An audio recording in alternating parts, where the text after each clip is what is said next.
300 gram gula pasir, 6 butir telur, setengah sendok teh vanila cair, 1,5 sendok teh SP,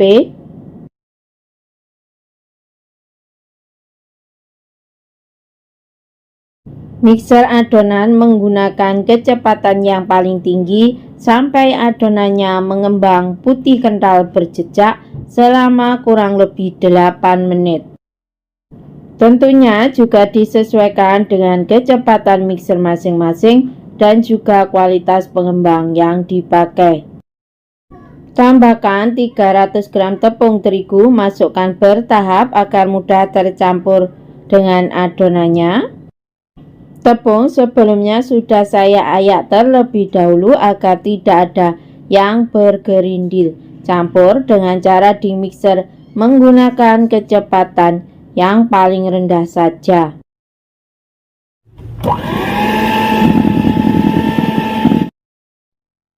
Setelah semua tepungnya dimasukkan mixer sampai tepung tercampur rata saja dengan adonannya. Jadi fungsi mixernya hanya untuk mencampur saja. Ambil sebagian adonan, masukkan ke dalam 300 gram margarin yang sudah dicairkan. Margarin dalam keadaan sudah hangat kuku. Ini nanti untuk memudahkan saat mencampur margarin cair ke adonan agar tercampur rata. Karena jika tidak tercampur rata, maka bolunya akan mudah gagal atau bantat. Aduk-aduk sampai adonannya benar-benar tercampur rata dengan margarin. Setelah tercampur rata, tuang ke dalam adonan yang lebih banyak tadi. Campur dengan cara di mixer dengan kecepatan yang paling rendah sampai adonannya tercampur rata saja. Untuk keterangan resepnya nanti saya sertakan di description box-nya, berada di bawah judul. Aduk balik adonannya untuk memastikan jika adonan sudah benar-benar tercampur dengan rata dan tidak ada cairan yang mengendap di bawah adonan. Tuang adonan ke dalam baking pan. Baking pan saya memakai diameter 24 cm. Sebelumnya sudah saya olesi dengan Carlo KW ya, yang terbuat dari campuran tepung terigu, minyak goreng, margarin dengan takaran 1:1. Saat menyiapkan adonan, alas baking pan sudah saya panaskan ya, dengan memakai api paling kecil. Kurang lebih saya panaskan 15 menit. Kali ini saya mencoba memanggang dengan saya beri tambahan pasir untuk bagian alas baking pan-nya.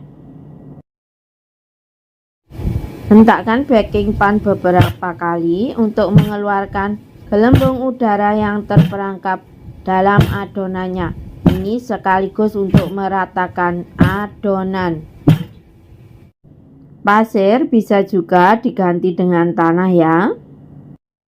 Tutup dan panggang selama kurang lebih 50 menit menggunakan api kecil. Baking pan saya lubangnya cuma ada di bagian atas ya, ditutupnya, dan di bagian bawah lubang itu juga saya olesi dengan bahan olesan.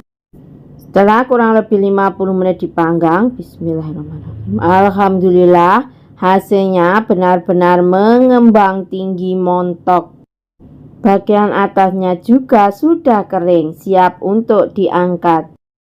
Untuk tingkat kematangan bisa juga dites dengan tusuk lidi. Jika tidak ada adonan yang menempel, itu tandanya bolu sudah matang. Segera keluarkan dari baking pan-nya. Jangan lupa sebelum dibalik, goyang-goyang beberapa kali baking pan-nya agar mudah dikeluarkan bolunya. Masya Allah, hasilnya sudah terlihat cantik, mulus, dan juga matangnya itu kering merata. Biarkan bolu dingin terlebih dahulu sebelum dipotong-potong. Alhamdulillah hasil bolunya tetap kokoh dan tidak kempes sama sekali. Alas baking pan jika ditambahkan dengan pasir ada kelebihannya ya, bolu cepat matang dan juga warnanya itu tidak mudah kecoklatan. Jika ini dirasa warnanya agak kecoklatan, maka untuk pemanggangan bisa dikurangi waktunya ya. Jadi jika kurang lebih 35 menit dipanggang, intip segera di bagian kacangnya. Jika sudah dirasa tidak ada gelembung pada bolu, itu tandanya bolu sudah matang. Masya Allah, sudah terlihat ya hasilnya. Pori-porinya sangat halus dan juga lembut gembus-gembus. Bismillahirrahmanirrahim. Benar-benar moist dan tidak seret.